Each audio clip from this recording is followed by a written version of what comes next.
I think part of why jumping is so hard for women is after we stop having recess, which is quite a while ago for most women at this point, we kind of stop jumping. And our bodies very much use it or lose it.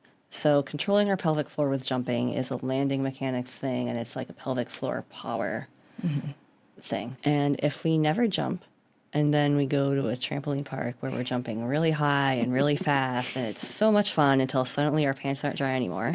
It's asking our pelvic floor to do something that probably hasn't had to do since 5th grade.